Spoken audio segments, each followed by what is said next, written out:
Yaxşı, izah edirəm. Vüqar Hüseynov, sınaq, son mövzu, say. Birinci sual mətn sualı idi. Burada elçiliyə getməklə bağlı bir mətindir və xoruz gətirib gəlirdilər. Əgər qəbul etsələr, xoruzu bişirirdilər. Qəbul eləməsələr, verirdilər xoruzu. Maraqlananda da nə deyirdilər? Xoruzlarını verdik qoltuqlarına. Bu ifadənin kökü ora gedib çıxır. Həmin nəyə gedib çıxır? Bugün də işlənir bu ifadə. Nə vaxt işlənir? Təkcə ümumiyyətlə oyunda kimsə belə zarafatla deyir ki, xoruzumu verdim qoltuğuna. Yəni ki, pas edib yola saldım da, pərtalı yola saldım onu. Üçüncü suallar da mətnlə bağlı idi. Sarah Jane Moore'la bağlıdır. Sual 2'ye nisbətən rahat idi. Burada cavab D variantıdır. Sarah Moore qaçarkən bir neçə saata yaxalanacağını düşünmürdü. Çünki orada mətndə deyir ki, bilsəydim ki, belə tez tutacaqlar, elə ilk bara girib hamburgeri yerdim və içərdim. Deməli, bunu düşünmürmüşlər, belə tez tutular. Səhv yazan var ikinə. Mən mətn əsasında hansı nəticəyə gəlmək olar deyir. Axı o nəticəyə gəlmək olmur. Deyir ki, Sarah deyir ki, mətndə. Mən bilsəydim ki, mən belə tez tutacaqlar, gelib özüm üçün yeyib içərdim də. Deydə də deyir ki, Sarah Moore həbsdən qaçarkən bir neçə saata yaxalanacağını düşünmürdü. Düşünmürmüş ki, gedib başqa işlər görür. Təsəvvür edin ki, adam bilir ki, cəmi 2 saat azadlıqda vaxtı var. Deyir ki, bilsəm 2 saatı gedib heç başqa bir iş görməzdim, özüm üçün yeyib içərdim, heç olmasa. Sən nə yazmırsan 2-yə? 2-A. Gerald Ford suiqəst olan yeganə ABŞ demək olmaz da, ABŞ prezidentidir. Bax, deyir ki, hələ ABŞ tarixində prezidenti öldürməyə çalışan 2 qadın olub hələ. İkisi də Ford'u öldürmək istəyib. Və biz buradan deyə bilərik mi? Cəmi bir dənə ABŞ prezidentinə suiqəst cəhdi olub. Xeyr, bəlkə başqaları da olub. Bəlkə deyəndə olub, dəqiqləşdir faktı. Yoxdur, mətndə demir ki, yeganə prezident. Əgər desəydik ki, yeganə prezident olduğu mətndə, o adı düz çıxardı. 2-yə başqa səhv yazan var? Yoxdur. Keçək 3-ə. 3 biraz çaşdırıcıydı, çünki cədvəldir, fakt, yanlış, ehtimal. Deməli, 3-də əvvəlcə mən cavabı deyim. Cavab burada D variantıdır. Niyə? Sarah Moore həbsxanadan qaçdıqdan 28 il sonra tam azadlığa buraxılır. Orada deyir şərti azadlığa. Şərti azadlıq başqa şeydir. Tam azadlıq başqa şeydir. Şərti azadlıqda olsa da müəyyən məhdudiyyətlər olur. Tam azadlıqda. Ölkədən çıxmamaq, adı başqa cinayətə qarışmamaq və s. İndi orada... O məmurlara verirlər, icazə müəyyən. Bəli. Səhv yazan var 3-ü. Nə yazmışsan? Bu da A yazmış. ABŞ prezidentlərindən ən azı birinə eyni ayda 2 dəfə suiqəst cəhdi olub. Baxaq. Adam deyir ki, 22 sentyabrda Sarah Jane Moore cəhd edib. Bundan cəmi 17 gün əvvəl Leonard Fromm da bunu etməyə çalışmışdı. 5-nə düşür də sentyabrda. Yəni belə çıxır ki, eyni ayda 2 dəfə ən azı cəhd olub. 22-dən 17. Ən azı birinə, ona görə bunu yazdım ki, yəni ən azı birinə olunmayıb da.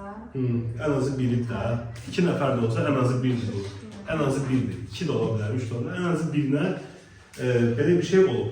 3-ü səhv yazan var başqa? Sadəcə əvvəlcə şeydə fikirləşdik, sonra dəqiq bildim dedi. C'də niyə dedim ki, əgər bu qadınlar eyni anda eləyibsə, demək bunları yönəldiblər, yönəldiklər. Amma fikirləşdim, bəlkə nifrətdə var. Bəli, deməli, mətndə bunun hansı məqsədlə, siyasi məqsəddirmi, şəxsi nifrətdirmi olması var da, heç nə yoxdur. Burada deyir ki, ehtimaldır bölməsində. Sarah Moore'un Gerald Ford'a şəxsi nifrəti vardı. Ola bilər də, ola bilər ki, ola bilər ki, o deyil. Bir də orada, məsələn, Eydə deyir ki, Sarah Moore bir işi görərkən bütün detalları düşünürdü. Vurmamaq, məsələn, açılmaması, tüfəngin açılmaması, bu fikir yanlışdır. Yanlışın yanlışdır bölməsində verilməsi doğrudur. 4 maraqlı sual idi, burada cavab səhv yazmışsan. Burada cavab A-dır. Əvvəlcə A-nı izah edeyim. Sual belədir ki, hansı cümlədəki son sözdür çox mənalı söz kimi həmin cümlədə müxtəlif mənalarında düşünmək olar. Dilarədən nəsə soruşan kimi ağlayırdı. Ağlayırdı həm həqiqi mənada, necə, gözündən yaş gəlirdi, ağlayırdı. Bir də ağlamaq sözünün çox mənalı kimi başqa bir mənası var, işlərinin pis olduğunu deməsi. Var da el adamlar, məsələn, el adam var ki, nə qədər qazanır, deyir ki, şükür, yaxşıdır. Şükür edir ki, hətta belə məsələ var ki, gəlir. Elə adamlar var deyir ki, mənə ağlamaq düşür. Nə soruşursan deyir, ziyandayım. Nə vaxt soruşursan 20 ildir bu adam ziyandadır, ağlayır. Burada da indi Dilarədir həmin o qurban. Dilarədən nəsə yoxdur? Hansı? D. Yol sözünə görə. Hə, düzdür. Buradan sağ çıxmamızın yalnız bir yolu var. Bəli. Yol sözünü iki cür düşünmək olur. Amma şərtdə deyir ki, hansı cümlədəki son sözü.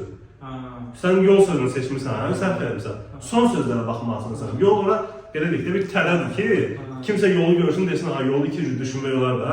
Yalnız bir yol var. Məsələn, meşənin içindən keçirsən, bir də bir yol var. Ona zəng eləmərək gəlib bizi aparsın. Amma var sözü yalnız bir mənadadır. 5 rahat idi, ev variantı. Hə. Deməli, bilmək sözünün mənaları və ona uyğun nümunələr verilir. A-da hiss etmək, anlamaq. Adamın ürəyindəki...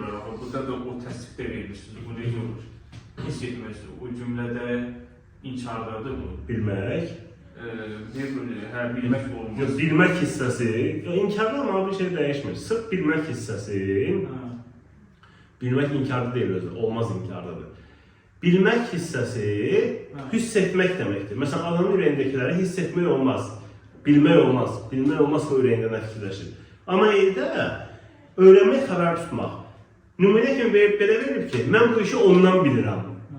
Bilmək, mən bu işi ondan öyrənirəm olanda, deyə bilərsən ki, hə, mən ondan xəbər tutmuşam. Amma mən bu işi ondan bilirəm, o demək ki, ondan şübhələnirəm. İkizür düşünürəm. Yox, elə odur, bir mənası var. Mən bu işi ondan bilirəm, heç vaxt ondan öyrənirəm mənasını işlənə bilməzsin. Çünki elə bir mənası yoxdur bunun. Mən bu işi ondan bilirəm, o demək ki, ondan şübhələnirəm, onun etdiyini düşünürəm. Bu işi o edib. Sonra, 6 rahat sual idi. Defislə yazılan mürəkkəb sözlərin formalaşmasında biri mümkün deyil. Müəyyən miqdar sayının təkrarından say yarana bilməz. Bax, hə, 1 zərf olur, 5 zərf olur. Müəyyən miqdar sayı olsaydı düşünə bilərdik də. Hə, haradasın? Burada elimdə var da Çox sözü. Hə, o da biraz problemli sözdür. Ona görə onu sırf müəyyən miqdar sayı yazmışam ki, adım qarışmasın. Gəldik ki, 7-yə. Ancaq çoxu zərf götürür. Hə, deyirəm, bu problemli sözdür. Toxunacaq ona. 7. Cümlənin istənilən yerində ilk hərfi böyük yazılan, tərkibində antonimi olmayan şəkilçi işlənən sifət. Elə bir sifət necə ola bilər ki, o cümlənin hər yerində böyük yazılsın. Mən vurulmar eləməm. Vurulmar eləməm. Sifət. Ona görə hər yerində. Deməli, Azərbaycanlı tipli nümunələr var. İndi yadıma düşür, sənə də demişdim. Bəli. Və yaxud da yox, Azərbaycanlı niyə böyük yazılır? Azərbaycanlı səhv dediniz. Azərbaycan birinci sinifdən keçə-keçə gəlirik ki, Azərbaycan böyük yazılır, Azərbaycanlı kiçik. Bakı böyük yazılır, Bakılı kiçik. Nəsə elə bir şey var idi. Hə, düz yoldasınız, amma nümunə səhv idi. Burada əslində bir boşluq var. Azərbaycandakı tipli sözlər, Azərbaycandakı tipli sifətdirlər, düzdürmü? Amma böyük hərflə yazılır. Niyə böyük hərflə yazılmalı? Xüsusi isimdir, yəni xüsusi isim deyil. Xüsusi sifət deyə bir şey yoxdur. Qaydalarda öz əksini tapmır, amma belə bir şey var. Azərbaycandakı tipli sözlər böyük hərflə yazılır. Ona görə də bu söz 100% düzəltmədirmi? Xeyr, bəlkə mürəkkəbdir. Mürəkkəb xüsusi isim. Qarabağdakı. Hə, indi Qarabağ biraz etimologiyaya gedir. Məsələn, Təngialtıdakı, Təngialtı sözü mürəkkəb sözdür. Bəlkə mürəkkəbdir, düzəltmə olmalı mürəkkəbdir. Mürəkkəbdir. Sözün mürəkkəbdirsə, təngə nə demək? Təngə dar. Təng, nəfəsdəki təng. Sifətin, yəni tapmaq olar da xeyli elə nümunə tapmaq olar ki, məsəl üçün, başqa nə nümunə deyə bilərsiniz? Xüsusi isim Xarici olsun. ölkələr vardı olar. Məsələn, alt-damaqdır. Hə, götürmək olar, bəli, rahat nümunələr tapmaq olar. Amma burada C variantında deyir ki, sifətin suallarından yalnız birinə cavab verə bilər. Düzdürmü? Hansı suallar? Dakı. Bəli, dakının cavabı. Ona görə də cavab C. 8. 8. Bu rahat sual idi, amma çalışdırıcı idi. düz yazdım sonra səhvə götürdüm. Kefli ilə kefsiz, hə, sırf həqiqi mənalarına söhbət gedir. Hansısa mənasını tutuşdurmur. Kefli sözünün mənası sərxoş deməkdir. Kefsiz sözünün mənası isə sərxoş olmayan demək deyil. Yəni bir insan ayıqdırsa, sərxoş deyilsən. Ona demirlər, sən bugün nə yaxşı kefsizsən, belə bir şey yoxdur, düzdürmü? Amma o birisilər antonimdir. Antonim deyəndə ki, əks məzmunlu ifadə edir. Dadlı, dadsız, şorşi, sulu, susuz, sümüklü, sümüksüz. Kefsizin antonimi kimə götürə bilərik? Kefsizin antonimi kimi? Xoşbəxt. Kefsizin bir mənası. Sevincli. Kefsizin bir mənası var. Məsələn, xəstə mənası. Xəstə. Xəstənin antonimi sağlamdır. Naxoşda, yəni naxoş kefsiz deməkdir. Elə götürmək olar. Amma sırf bunların həqiqi mənalarını qarşılaşdırsaq, olmur. Yukarıda Sevincli sevinmeyi var. götürmək olar mı? Sevincli. Kefsiz. Olar, hə, bir mənasında olar. Sual 9-da isə deyir ki, hə, bu sual biraz çətin sualdır. Deyir ki, eyni şəkillərin iştiraki baxımından biri fərqlidir. İndiki, dünənki bitki. Burada eyni şəkilçilər iştirak edirmi? Xeyr. Bitkidəki feildən isim düzəldir, dünənki zərfə qoşulur. Deməli, A, eyni şəkilçilər deyil. B, çalğıdakı qıla, qayğıdakı qı eynidirmi? Qayğı sadədir. Deməli, B eyni deyil. Gəldik C-yə. Bilgi, quldur, güzgü. Güzgü sadədir burada. Getdi. D-yə gəldik. Coşqun, bitki, alqı. Hamısı feilə qoşulmuş isim yaradan eyni şəkilçidir. Deməli, D-dəkilər eynidir. Gəldik E-yə. Yanğın, dalğın, düzgün. Yanğın isim düzəldən ağındır, dalğın sifət düzəldən ağındır. Eyni deyil. Deməli, fərqli olanı tapmalıyıq. Fərqli olan da Yəni burada iki variantı yoxsa bu bir variantı, o yedəkçi. O 4 variantı bu şəkilçilərdən deyirsiniz ki, bir sifət yaradır günü. 4 variantlı da hamısı. Ha. Sadəcə yanğındakı qınla dalğındakı qın eyni şey deyil. Biri isim düzəldir, biri sifət düzəldir. Düzgün de sifət düzəldir. Ha, bəli, bəli. Gəldik, hə, Sözlükündən fərqli olan asan gəlmişdir. bildim, hə. İştiraki baxımdan biri fərqlidir. Gəldik ona. Onda deyir ki, bu xüsusiyyətlərin hamısına aid ola bildiyi söz seçin. Hamısının. Həm numerativ söz olsun, həm toplu isim ola bilsin, həm başlanğıc formada olan söz kimi düşünülə bilsin, həm də başlanğıc formadan çıxmış.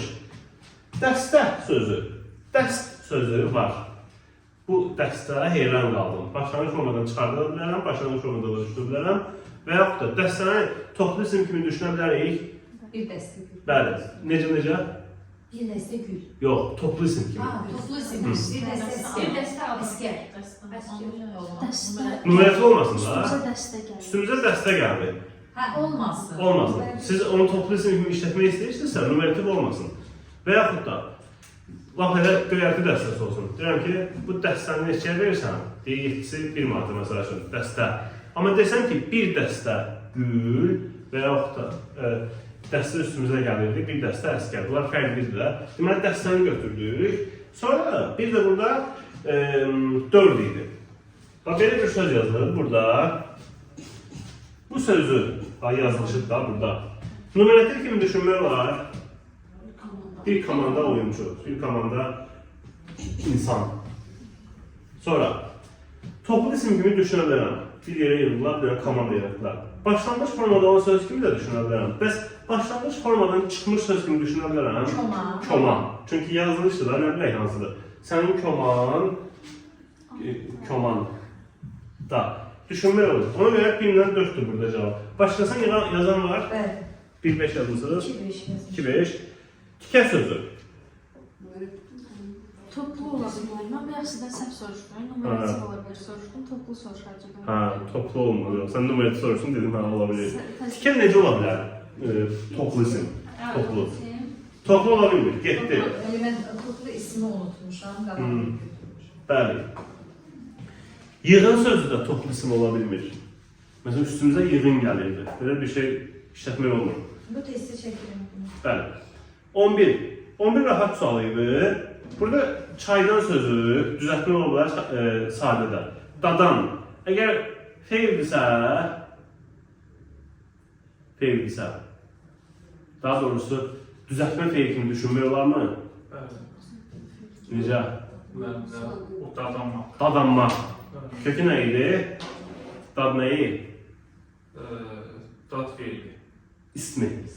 Hardan demişim yadda saxlayın. 2 dənə nümunə var belə, ənlə bu cür bir şey. Biri dadandır. Daddan mənanı tutmaq olmur. Çünki dad ismi də var, feil də var bu mənada. Bir də gücənmək sözü var. Gücənmək, dəqiq güc nədirsə, isimdir də, dadanmaqdakı dad da odur. Həmin şeydir. İsim kimi yadda saxlayın. Qışda sözün sadə söz kimi necə düşünmək olar? Mən qışda uçar. Qışda 3 ay var. Düzəltmə söz kimi. Mən qışda var. Ne zaman? Bəli. Hərdən isə yalnız düzəltmə ola bilər. Ürəkdən də sadəcə düzəltmə düşünülə bilər. Gəldik 12-yə. 12-də deyir ki, hansı sözdə şəkilçini sinonim ilə əvəz etmək mümkün deyil. Hamı yazıda yəqin ki buna maraqsız. Burada bir dənə Hı. düz yazmışam mən. Gəlmədən sözünü Gelmemiş. Gəlməmiş. Mamış şəkilçisi var. Fe'li bağlı. Proqramist sözünün nətər işadır? Proqramçı. Yox. Gəlməmiş yox, gələrək sinonim tapmaq lazımdır. və savadsızdır. Gələrək sözündəki ərək şəkilçisinin sinonimi nədir? Arak. Üb. Ha, gel. Araq şəkilçisinin sinonimi üb şəkilçisidir, fe'li bağlama şəkilçisi. Həmişə deyirik ki, üb üçün nə deyiriksə, araq üçün də olaraq keçərlidir. Fe'li bağlama şəkilçisi kimi. Məsələn, savadsızda nədir? Bir savad. Ön şəkildə ola bilər də, məcbur deyil ki, axırını artırasınız. Sonra, 13. Birinin quruluş növünü müəyyən etmək mümkündür. Burada A yazımsan Bayram. Bəli. Bu qaçaraq, çaparaq. 2 dənə sözdür, 3 dənə söz əslində. Birini hələ demirəm, onu o birisini alda işləyəcəksiniz. Kurgusu fərqlidir o. Hə, məşhur sözlər deyirəm. Qaçaraq, bir də çaparaq. Bunlar həm zərf kimi düşünülə bilir, həm fe'li bağlama kimi. Axırda sağ vurdu, qaçaraq, çaparaq olur zərf. Amma qaçaraq, çaparaq olursa, onda olur fe'li bağlama və o zaman araq olur qrammatik şəkilçi və söz olur sadə. Sonra 14. Amoнимlərdən biri öz məna tayları ilə müqayisədə tərkibinə görə təhlilin eyni və ya fərqli olması baxımından digərlərindən fərqlənir. Burada çəki sözü fərqlidir. Balıq kimi sadədir, amma çəki ağırlıq kimi düzəltmədir. Ona görə cavab olur E variantı. 15-də cavab B variantıdır. 15 də çox çətin sual idi. Çünki həm nümunəni tapmalısınız, həm də axırda bir çaşdırıcı məsələ var, orada çaşmamalısınız. Yalnız hansı sualına cavab verən sifətlərin yaranmasında iştirak edən şəkilçilər haqqında ortaq fikir deyil.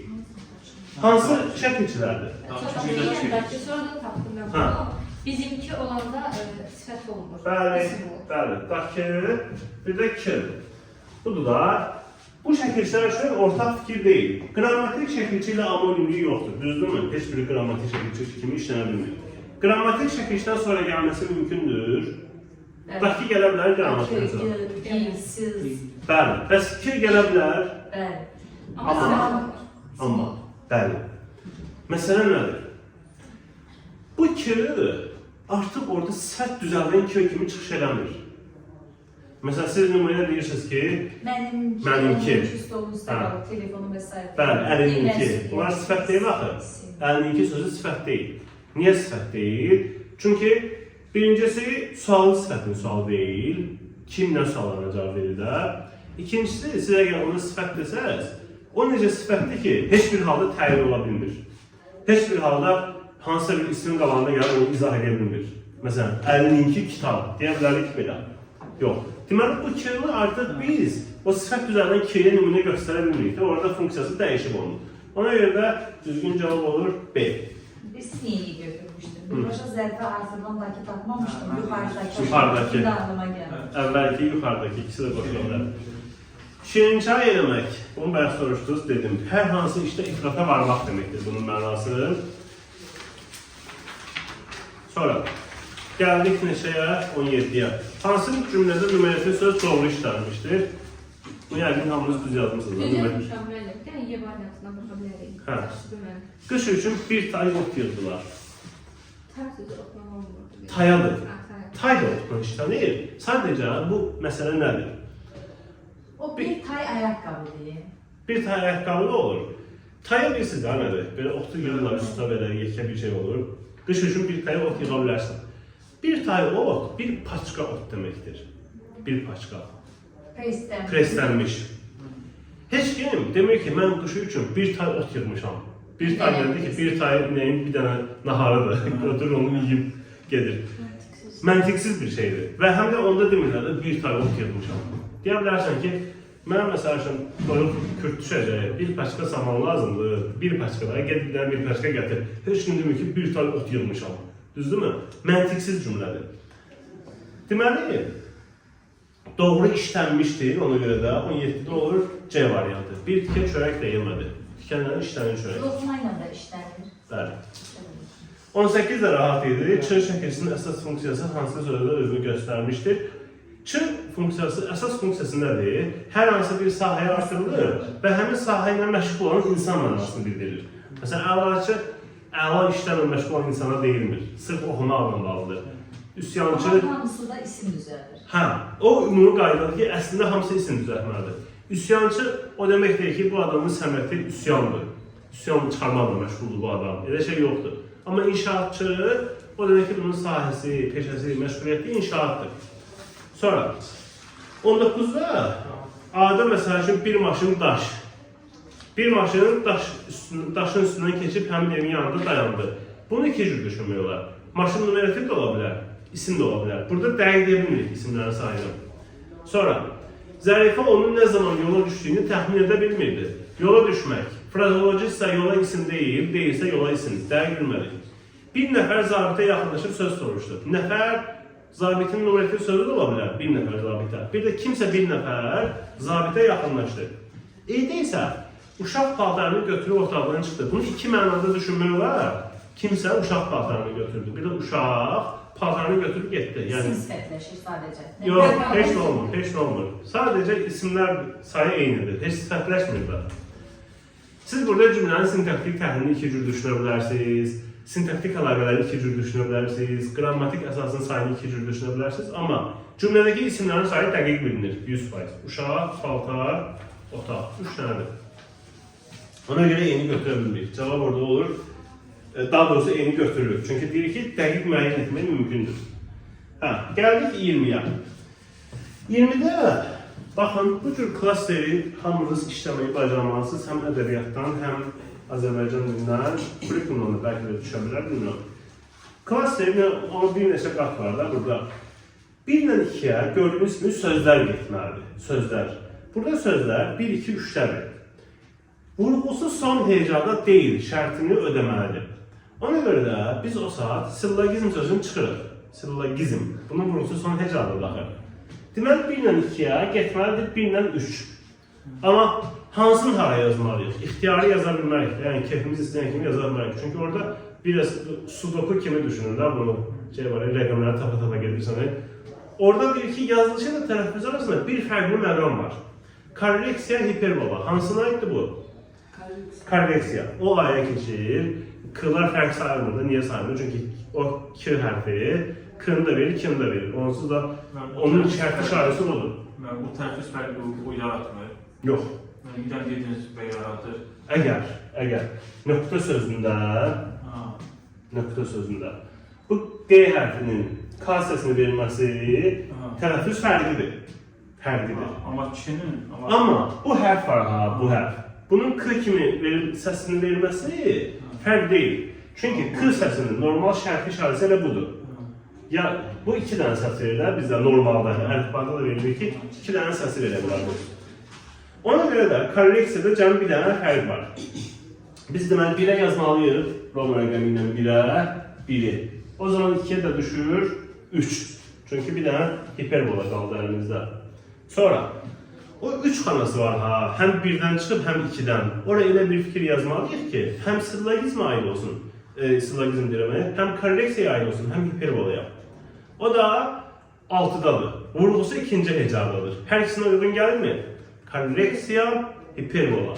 Deməli, 3-cüdə gedir 6. 4-də də variant gördük ki, D çıxdı da. Çünki hamısını ödəyən D-dir. 4-cüdə də gedir... Küçüklüyü də ola bilərdi orada 3-ün yerinə. Yox.